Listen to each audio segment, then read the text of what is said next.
All right, another episode. But we decided to replace Scotty with a better looking, more muscular, Scientist. probably younger too. Yeah, definitely. Yeah. We've got Cole here with us for this episode. And Cole, maybe you want to introduce yourself. I know obviously you work with MG here at ONT. We're actually at ONT, MG's gym, not at Scotty's anymore. So give us a bit of a rundown of what's been going on with you and also, working with MG and how he is, and tell us all the things he doesn't want us to know about him. Right. Well, I'm Kole Cavanagh. I'm the head coach here at Optimum Nutrition and Training. I started in 2021 in August.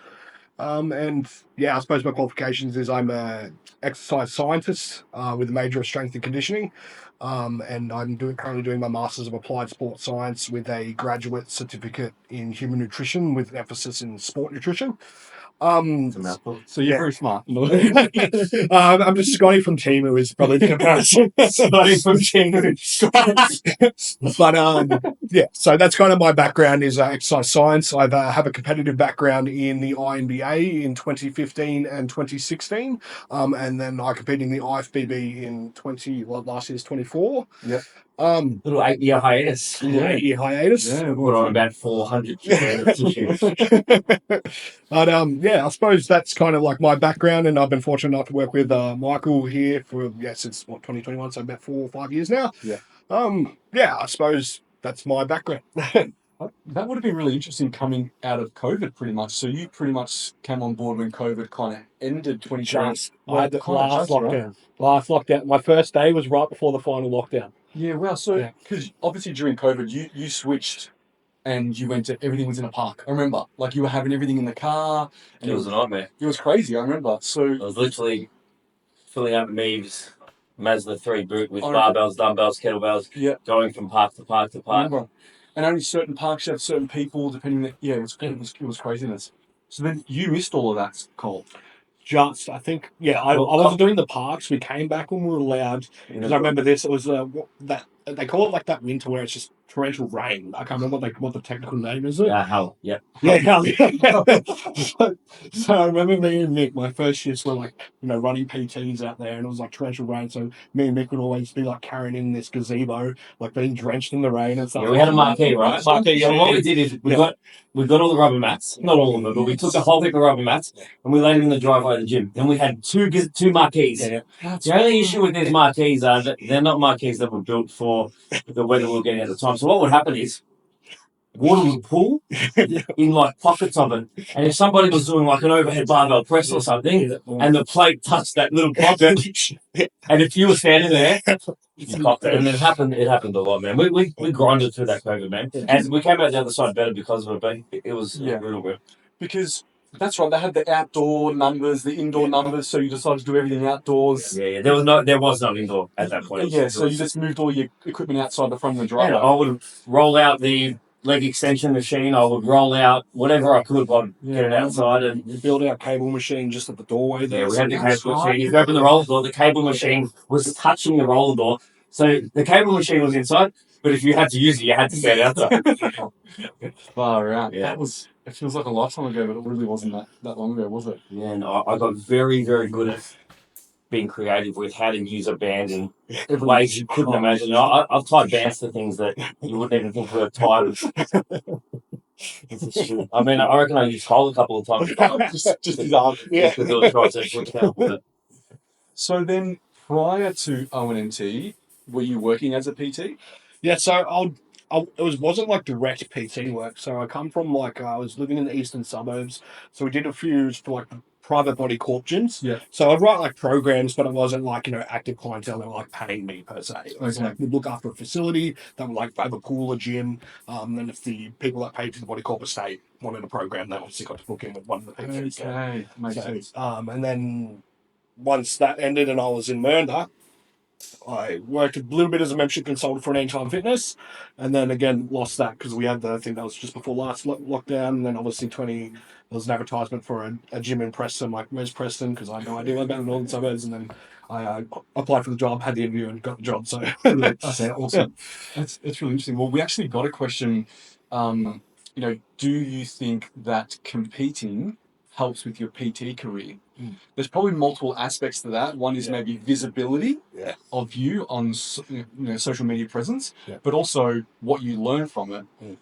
Is there anything else that you can think of? And also, let's go down those 3 rabbit holes or another rabbit hole if you find one. So is there anything else that could competing help with your career?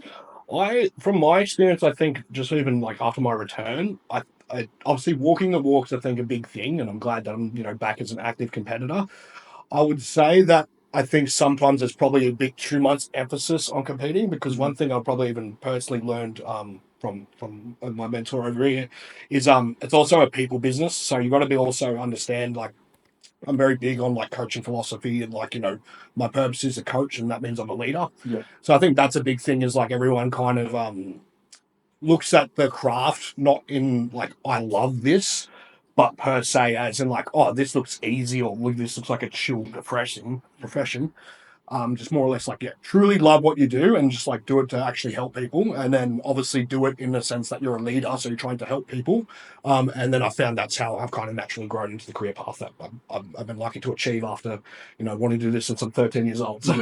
So after you competed, the comeback, let's talk about the comeback. So after you competed recently, did you see that helped your PT career? Did you get more clientele, or maybe your knowledge just improved, or maybe you could get on the same page with people that were fat loss dieting because you've just gone through something super extreme? Like, did you find any help in your PT? It was good just to be able to walk the walk again, to be able to convey and really understand what my contest prep clients were going through. Obviously, I've been far removed after 8 years. I kind of knew how bad, like, those last few weeks feel. But I'd just say allowing it to also, my knowledge is obviously with my studies and being around you guys and those sort of things has vastly grown. So being able to sort of take more of that, what do you say, like a hat-on approach, being like, oh, okay, this is what's happening here, and being actually really analyze myself a little bit more and sort of understand what's going on. But there's a lot of benefits to competing, and the other thing I'd probably say is, like, if you can kind of learn how to be your best self within the confines of obviously extreme dieting when you might be suboptimal, when you kind of come out of that, you realize, like, oh, everything's much easier. So if you can function, run a business, conduct your uni assignments when you're, feeling terrible, then when you're not, you should be on your A game at the top. Yeah, like, I think you definitely learn a lot of things about yourself, regardless of your career or not, like whatever you're doing. But then looking at your PT career itself, some people, we find will compete because they think that it will help with their PT career. And you've been through the depths of prep, and we all have, and we know that sometimes that's not a strong enough why to be like, I'm competing so I can get some cool photos and hopefully use that as promotion. That's exactly what I was just sort of getting at. It's like, you don't need to compete to be a successful PT. If you're knowledgeable, and you're going to work with Gen Pop, that's completely fine in my opinion. It's just like, as I said, if competing's not a guarantee to like clients coming through the door. That's the way I look at it. How about you, MG? Like, did you find that after you competed, it helped with your PT career at all? Not really, man. I mean, I had to build my book, not around the time of being a competitor. I had to build my clientele base doing things that had no direct relation to bodybuilding whatsoever. For me, it was around who I surrounded myself with, what I was able to learn off those people. I think I'm fortunate that I started long enough ago that everything didn't need to be on social media. Yes. Right? So, like, word of mouth is how I built my whole brand, right? So I trained someone really well, they loved what they got, they told the next person. I feel like nowadays that's harder because you can get word of mouth out in half a second. And people want to work with people that don't even live in their state, or, the clients we have that have never met us. Correct, yeah. So I feel like it is a tougher game to be in at the moment. Equally, I think the same principles still apply. I don't think that post me competing, the last time I competed, that it got me anything additional in terms of clients. Where I actually see spikes in client intake is when my clients do well. Yeah, of course, yeah. So that's probably the biggest thing is, at the start of, my career as a comp prep coach is just having, a couple of competitors that kind of did really, really well, and that's what set it off for me, not necessarily me competing myself. Why I love to compete myself in this game is, and I'll give you 2 examples of it that aren't related to bodybuilding. So I'll give you one example in bodybuilding, one without.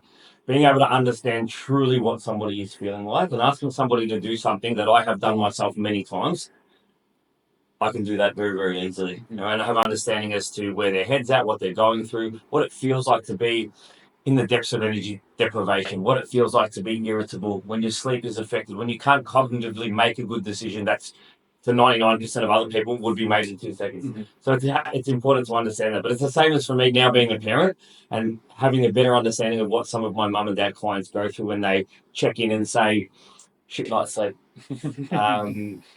You know, wasn't able to eat for 7 hours because this happened to my child.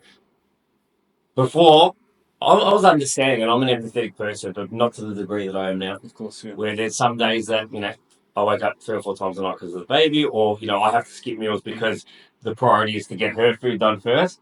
So I think, you know, living and breathing it definitely gives you a better relationship to then be able to manage that person better. So I think as a coach, it is important. And relating that back to bodybuilding, I think doing a prep is important, not because it's going to get you more clients, because it's going to give you context and it's going to help you to be a better coach. Yeah. Do you think you learnt from, obviously, Scotty, because he coached you, do you think you learnt some things within your own prep that he did with you Without a doubt. that you can bring I on? think if you go back 20 episodes of this podcast, you might hear me say, as Scotty has said, as Scotty told me, and that's purely because, you know, and you've done the same for me too, man. Yeah.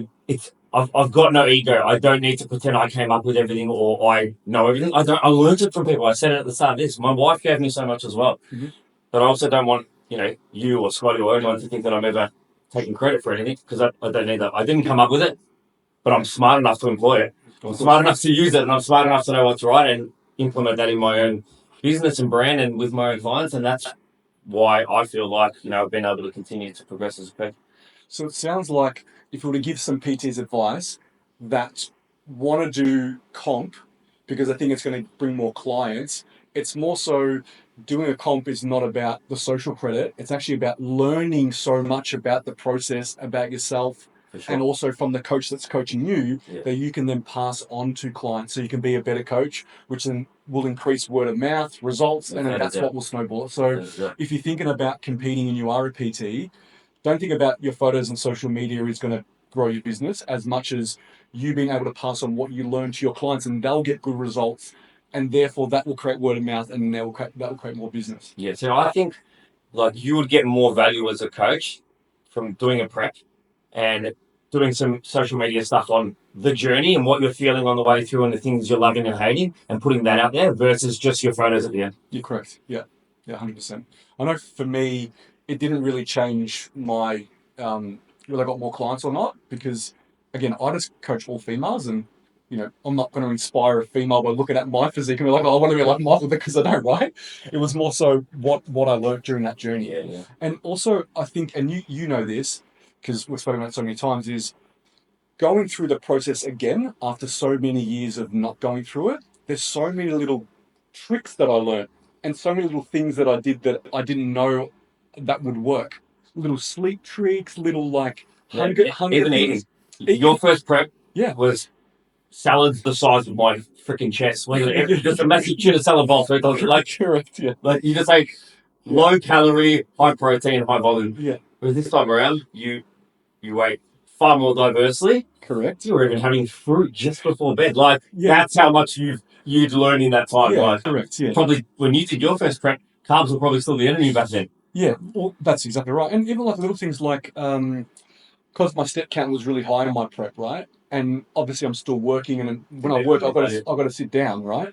So I put up a rule for myself is if I touch my phone, I need to get up and start walking. Oh, bro, when you told, because I saw Triboli was coming in and doing a few clients here. He said that, and I actually used that in my prep. It was like, So that's so easy. Right, so let's give that out. Let's look. Yeah. So to help me get through my steps, Habit stacking, a good habit stack. the habit Yeah. was if I was to touch my phone, I would have to get up and start walking. Yeah, and like I couldn't sit like this and look at my phone and do work. okay, Or so the rule is if you want to touch it, you can do. You've got to walk. It's not like a punishment for picking it up. No. It's like phone time, walk time. Yeah, that's exactly right. So what I would do is I would wake up in the morning, and because my living kitchen area is quite big, I can do laps of it if I really wanted to. So what I would do is I'd wake up, I'd make my coffee, I'd have it on the kitchen counter, right?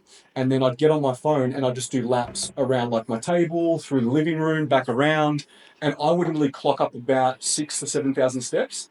in the morning, and all I'll be doing is just answering client messages. I'd even be doing my own check-in on my phone, going through my social media, doing all the stuff that you would do sitting down drinking your coffee.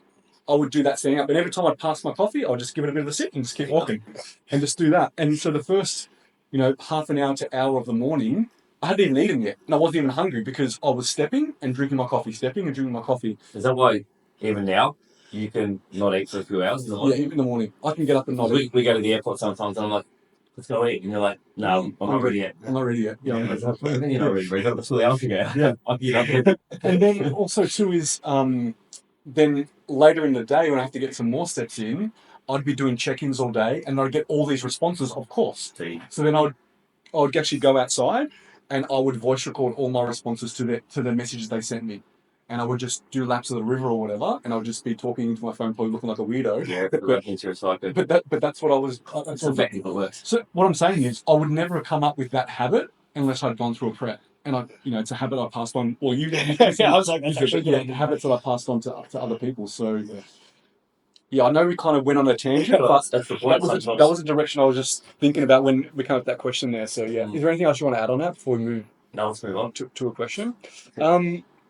We got a couple of rapid fire questions that came through. It must have been the same person just doing anonymous questions. So let's just kind of go through them and we'll see how many we can get through. So why is competing so expensive and how can females reduce costs? So we've kind of covered this a little bit, but let's go over it again. You've got a coach that you pay. You've probably got a posing coach that you're paying. Then let's talk about what you need from an outfit perspective at the show. Unless you're doing sports, you're most likely buying a bikini, you're buying heels, you're buying jewelry, then you've got to pay for a tan, hair, makeup, so it's starting to add up.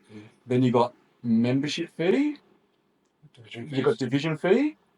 If you're getting some photos done, some videos done, it gets pretty expensive. So how can you reduce costs? I wonder if this question is specific to the show, not everything on the way. It just says competing. Yeah, competing is expensive. I mean, unless you're fortunate enough to be able to, which I'm not saying you want to do this even if you can from a stress perspective.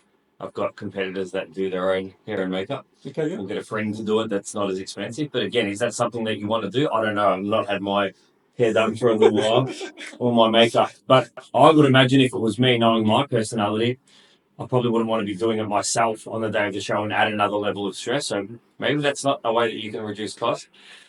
A lot of those things are really unavoidable. I think it's more about understanding what the cost is going to be up front and thinking about how you're going to budget for it is probably the better way to look at it rather than how to reduce it, because I don't think that anything that you just listed there is really avoidable unless you want to prep yourself. Again, comes with its own level of risks.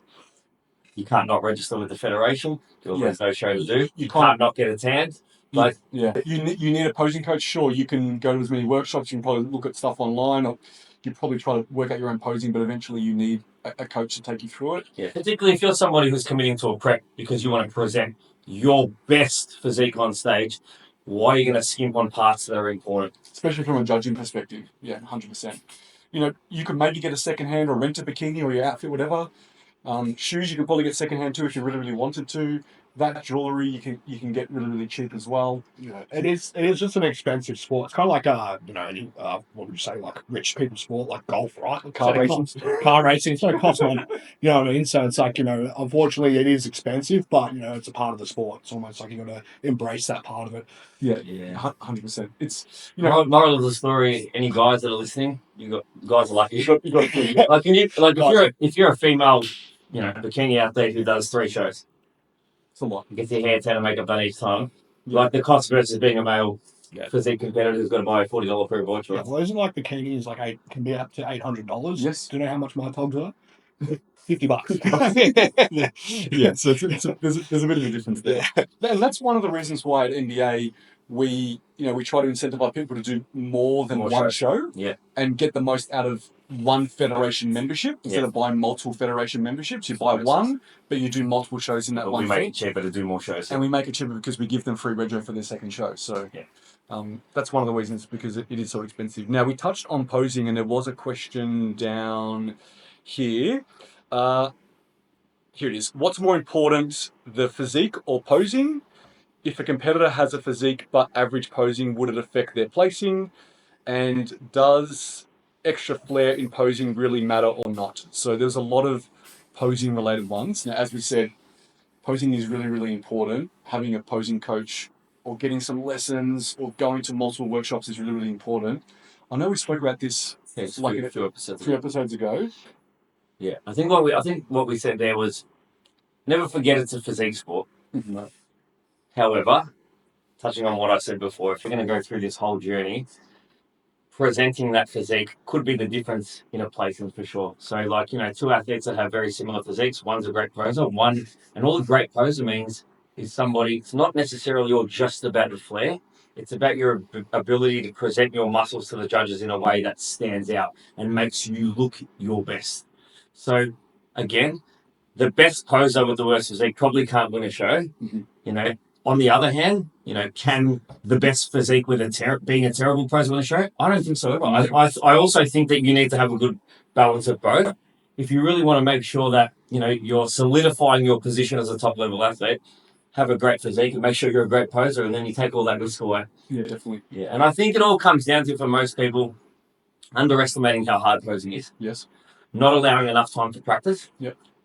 Not practicing enough and leaving it too late. Mm-hmm. And just thinking that it will all come together. Let me tell you, as somebody who's not, you know, naturally gifted as, you know, poser or, you know, doesn't have a dancing background or anything like that, it takes a lot of time to perfect. And it doesn't matter how long you've done it for. When you stop doing it, it kind of goes away a little bit and you need to, you know, reinvigorate yourself with practice. And I say this all the time at posing workshops.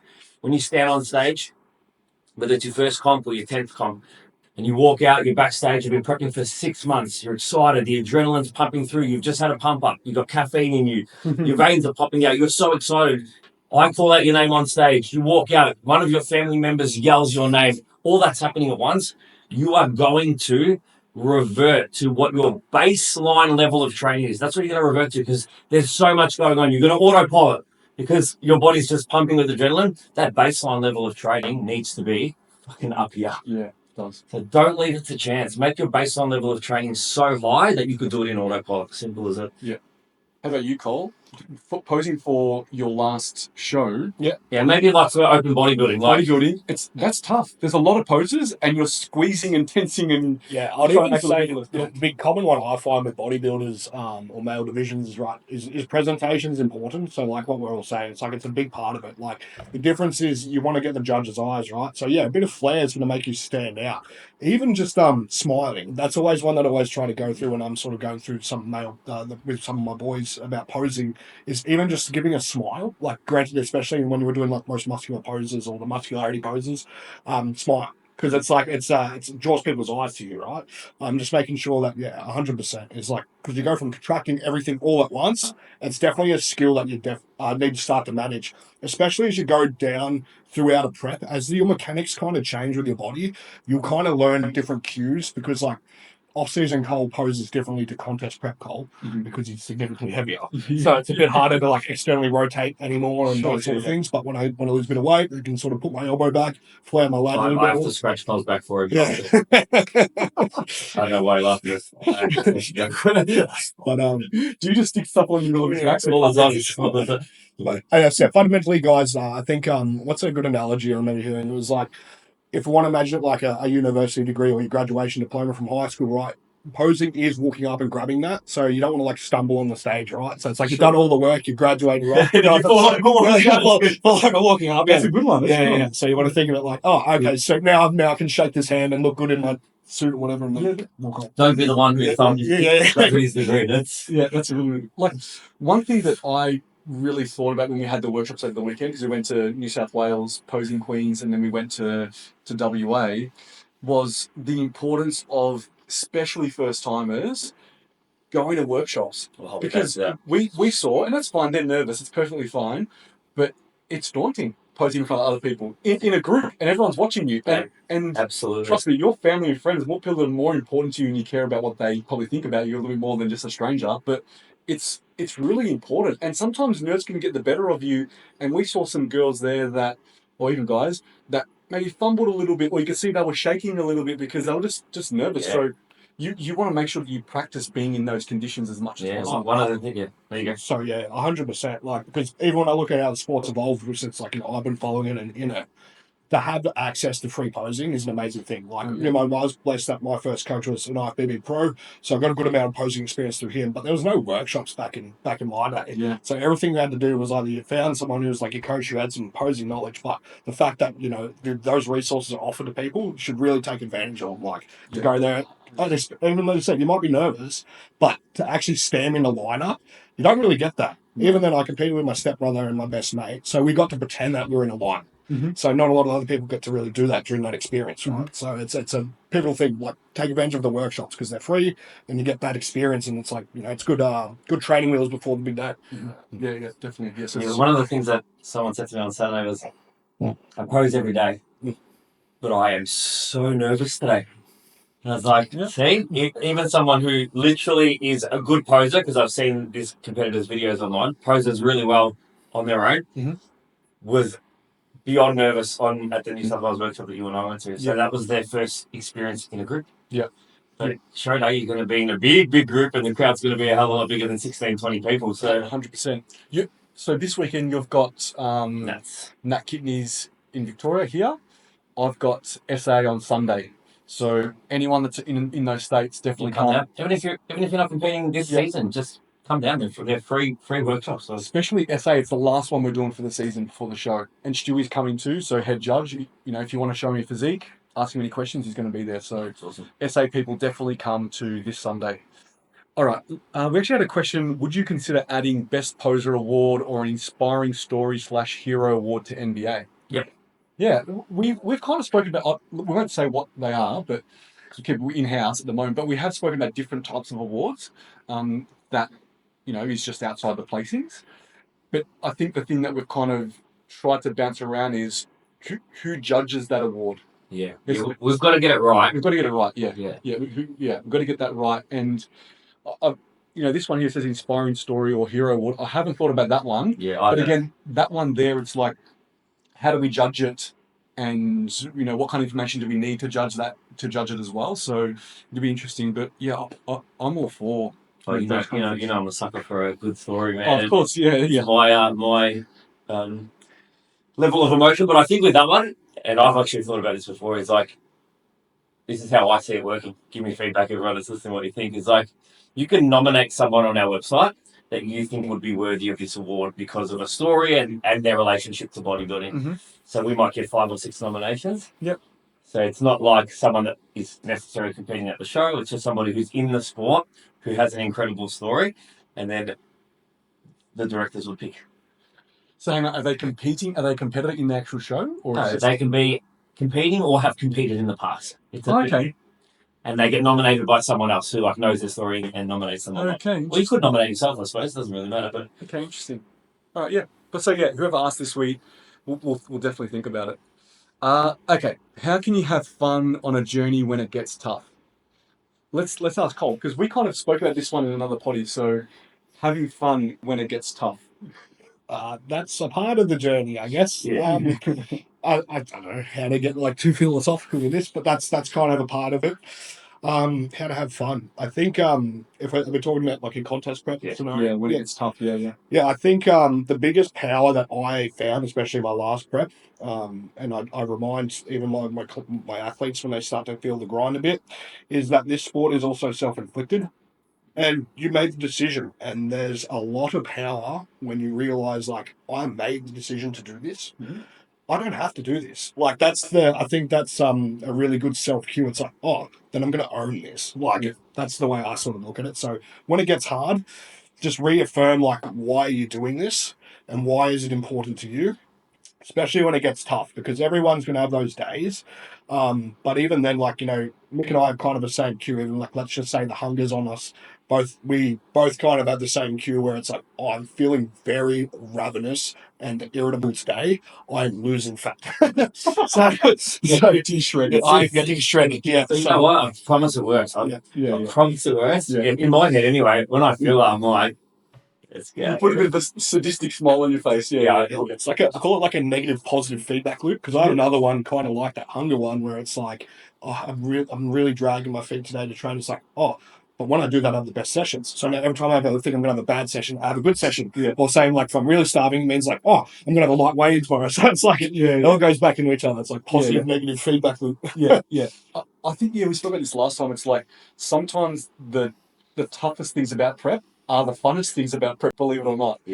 That's like when you're grinding, you kind of sit back and you just laugh a little bit and you just have a bit of a smile on your face, like, how fucking hard is this? Like, I know in prep. Remember we said you almost going to be a little sadistic. Like, I remember in prep, they got to a point where, as I said, I was grinding pretty hard, steps were pretty high, I was training really, really hard. I'd get out of bed with already numb legs. And I would just, and like, I'd literally lift my legs out of bed and I'll be like, how fucking fuck is this? Yes. Things like that normally don't take any cognitive bandwidth. Start taking cognitive bandwidth. Like you drop the remote and you got to literally contemplate for like 5 seconds, like I have to bend down. It's like, so Scotty and I were in Tassie 2 weekends ago. And we went down to a hyper centre where Jamie and Caitlin are, and Jamie's 3 weeks out from, 2 weeks out. He's on the big show as well. And he's inside out pure. Me and Scotty were talking to him. It's like, wow, man, you look amazing. How you feeling? He's like, I actually said to Caitlin yesterday, I'm not suffering enough. Like, maybe I need, like, that's the sort of mindset is like, he's basing his, his ability to keep pushing on the fact that he thinks he's not feeling shit enough. I feel too good. Yeah, because he's set the expectation for himself at the start of prep. That, there's going to be moments you're going to feel like shit. Mm-hmm. And they haven't come. It doesn't mean they have to all the time. But, he's done it so well at the start that because it hasn't come down, I need to suffer more because I mustn't be lean enough. Yeah, wow. So, that's the type of mindset of, what I consider like an elite level bodybuilder. Yeah, definitely. I think sometimes you find fun in, as I said, learning new things. Like all those things that I learned, all the tricks that I learned, all those, like, they're fun discoveries, they're experiments. So I found them fun as well to do those kind of things. The other thing that's, worthwhile to do is try and make a really positive narrative to lots of the things that you're going to, be exposed to in prep. I'll give you 2 examples. Family members or friends who don't understand your journey, right? You go to an event, you've got a container, they're giving you shit about it. Mm-hmm. I'm like, I must be close. Like, if they give me shit about my food, I must look really fucking good because they're insecure. Or if, go to a family function and, you've got that auntie that's like, you look too skinny, I'm like, fuck, I must be getting dirty if she thinks I'm too skinny. Like, in my head, people might get offended by it, people might get upset by it. I only look at it like, oh yeah. Like, you're getting close now. So, and it takes all that stress off me, man. Like, and now I start looking, like, I go to functions looking for people to give me a like, who can see that I look so, like, who can see that my cheekbones are in, like. This is making me laugh because it's funny when your wog mum says that to you and they're worried and they literally sit you down and be like, intervention. Is this safe? Like, when Trimboli's mum called me on a Saturday and she's like, MG, I need to talk to you about Michael. Have you got a minute? I think he's pushing this a little bit too much. Just a little bit too much. And I was like, no, he's not suffering enough yet. It's honestly, it's pretty extraordinary. Like, I remember because for my first show, 2011, which is a very long time ago now, I thought I got pretty lean. But then for my last one, when I got so lean, that was also the fun part. When you see things on your body that you've never seen before, and then you also go to, like, my best was when you go get a massage, or like go to the chiro or the osteo or something, and you take your top off, and they're like, I can literally see every muscle on your body. Like, I can literally see every single. And they've never seen it before. They're like, I've never seen someone's, like, muscles on their, like that. They're like, this is incredible. And that's why a lot of people struggle post-comp, because you go on a comp prep journey, almost daily you're waking up to a result. Of course. Whether it be a scale result, a visible result. And it's very, very rewarding. You obviously get that dopamine hit when it happens and you want more. And that's what drives a lot of people through. Mm-hmm. You get post-comp, the shows are over, that process starts to reverse. And although from a health perspective, it's the right thing and exactly what needs to happen, sometimes mentally that's a really difficult place to be Yeah, because you're not seeing the lines. In fact, the lines are disappearing. correct. And a lot of people have just had 6 months of, dopamine hits from getting those results, and now they're going the other way, which in reality is the best thing that you can do. But people struggle with it for that reason. Yeah, it's really difficult because you got to look at your progress is now something different. It's in the gym. It's getting healthy. It's not being hungry anymore. It's having energy again. It's being able to sleep. It's eating sponge rolls all day long. It's eating sponge rolls all day long. Actually, doing all about sponge rolls. I think that's a question. Why don't I just paint the picture of sponge rolls? So I don't know what, and we won't tell everyone what your current macros or calories are because everyone will be like, oh, then he's 6,000 calories. Oh, but he's 6,000 calories. But he's a big man. What are you at the moment? 104, 103? Yeah, I just had a bump, so I'm trying to get to 104. So I'm 103, yeah. And what's your height? 168 centimeters. So 168 is 104 kilos. So he's a big boy, open bodybuilder. Yeah. And he's obviously punishing a fair amount of carbohydrate there, Dave. So he's punishing. I'll give you like a meal 1/meal 2. So this is the other day. So Kole and I are working, and an Uber Eats driver rolls up with a Coles bag. And I'm like, I don't fucking order anything. So Kole ran out of the office. It's a 1 litre orange juice with 2 Musashi shakes. So I'm like, before you drink that, I need to know the calories and the macros. It was about 1,000 calories. It was 200 carb, 75 protein, and say 10 fat. Jesus. Fine. Then Is that one meal? yeah. Then 2-3 hours goes past, so he's about an hour out from finishing his shift, then going to train. Yeah. And he's deleting a full strawberry jam sponge roll, the family one, which is 180 carb, Jesus. like 4 fat and like 4 or 5 protein with a shake. So 2 meals, really only one solid thing, which is a sponge roll, and he's already put down nearly 500 grams of carb. It's not even 11 a.m. yet. And you haven't trained yet? No, he's about to go train. It's not even 11 a.m. yet. Jesus. Yeah. It's a lot of food. It's a lot of food. Yeah. It's a lot to digest. But the sponge rolls is the secret because the macros are friendly. So. Now, hey, people are like, oh, let's get into this just for a second. And people are like, oh, but it's a lot of carb. But like, that's way too much sugar. But do you want to talk about your bloods and how there was no real like? No, like I'm all healthy. Like essentially, I had my lipids were improved, all those sort of things. It's just I suppose like more or less just my energy intake and just making sure I'm doing my 10,000 steps, and everything came back okay, which is good. Wowzers. That's a lot. Yeah, the thing's this big, like it's like he's eating like a forearm. It's like he's eating a foot long subway. Yeah, that's a sponge roll. Yeah. You meant to slice it for the whole family. I eat it like a hot dog. Yeah, that's it. I need a photo of this one. I reckon I've got one. I need a photo. But the macros are pretty good. Like if you're looking for carbohydrates that aren't going to satiate you too high, and if you're trying to put 1,000 grams of carb down, you don't want to be that satiated all the time. I think for the whole roll, it's like 180 carb and less than 5 grams of fat. Wow. It's not gluten free though, is it? No, it's gluten based because it's I'd say so. Yeah. It's got gluten growing out of his shoulder. Doesn't need to worry about that. All right, let's go for a couple more. We spoke about prep. We spoke about obviously the depths of prep. There was one here about what's the best recovery method. So is there anything that you did in prep to help? Let's go with you first, MG. Anything that you did in prep to help with recovery? Are we talking about post-comp recovery? Are we talking about things to do during? Yeah, like DOMS, like recovery, yeah. You know what I say to my athletes? I don't think there's like a definitive best thing to do from a recoverability perspective. I think they all have some benefits. Some have more research than others. Yep. Let me give some examples. Massage, cold plunge. Big fan of cold plunge. Massage, cold plunge. Compression, boots, sauna, anything like that. You know what I say to anyone that I coach is like, whatever you can fit in that also makes you feel good, do it. Do it, yeah. I agree. Yeah, if you get out of it and you feel a little bit better, you feel relaxed, you've had 30 minutes in a sauna where you're not thinking about anything else except your breathing, that in itself has a benefit as far as I'm concerned. Yeah. If you ask me if you had the time, what would I prioritize? I think cold plunges are amazing. And I also just like saunas, not because I think that they're doing anything special other than I'm so focused on my breathing because it's so fucking hot. It just stops me from overthinking about everything else going on in my life, and that's why I use it. Yeah. I honestly, and back then they weren't as popular, But I didn't really use any of those methods. I did a cold plunge probably once or twice, and I just found because I was so lean, I couldn't get my hands and my feet to like heat back up again. Yeah, It yeah. just took ages, right? Yeah, yeah. And normally for cold plunge, you go into a sauna, like you kind of alternate between the two. And actually, what I did a fair bit of during prep was floats in the float tank. Yeah, I did a few floats too. Yeah. But my brain's too busy for them.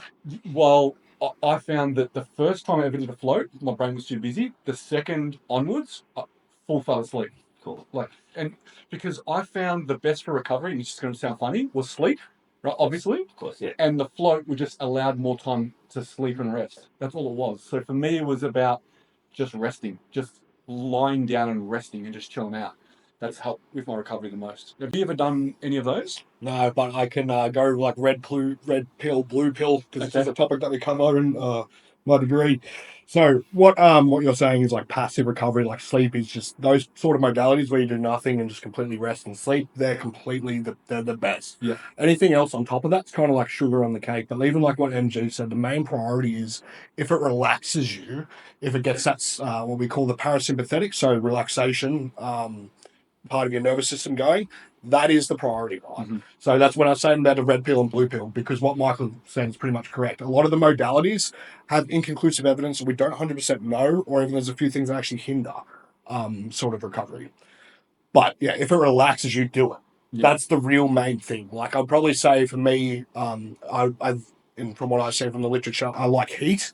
I don't like ice, just because in terms of inflammation process from like training, a part of the adaptation is getting it inflamed. Not excessively sore, but we got to have some inflammation. If you're getting excessively sore, then we probably need to look at like adjusting your training variables. So if someone's getting like excessively sore, the definition of recovery in exercise science is a return to baseline. So a good analogy why ice bars are getting a lot of research and a lot of hype is I use the Australian Open as probably the perfect example.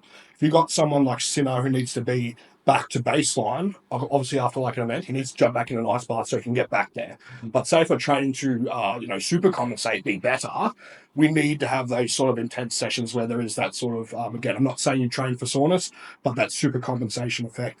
So really the priority when you're looking for recovery is like, get your sleep, reduce your stress, and like massage, right? Some people love massage, but for me, I feel like they're hurting me and it doesn't relax me. Mm-hmm. So I think finding modalities that basically, I'm probably long-winded around to basically say what MG just said. It's like, if it relaxes, put it saying, if you like jumping in an ice bath and, it makes you so euphorically relaxed, do it. Mm-hmm. But, as I said, there's a lot of different modalities to do. There's a lot more research that needs to be done, but main thing is if it relaxes you, do it, but always prioritize the fundamentals, which is, your sleep, your nutrition, those passive sort of modalities that really help us, recover efficiently. And then anything else like a sauna is icing on the cake.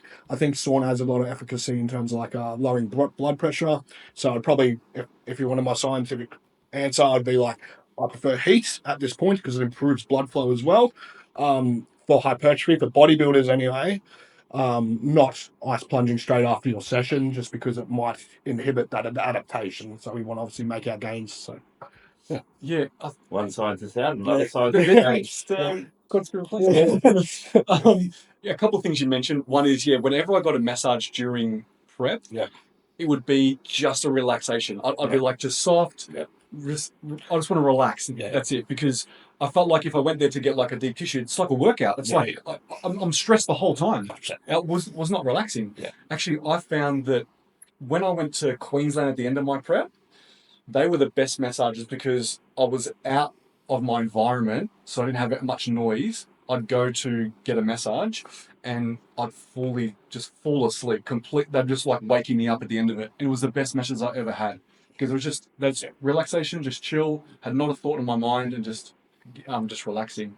One thing I found about sauna is I think it actually stresses me out a little bit. Yeah. Because I'm in the heat. Yeah. And I feel like I've got to get out. Like it's like That's me when I'm doing the float.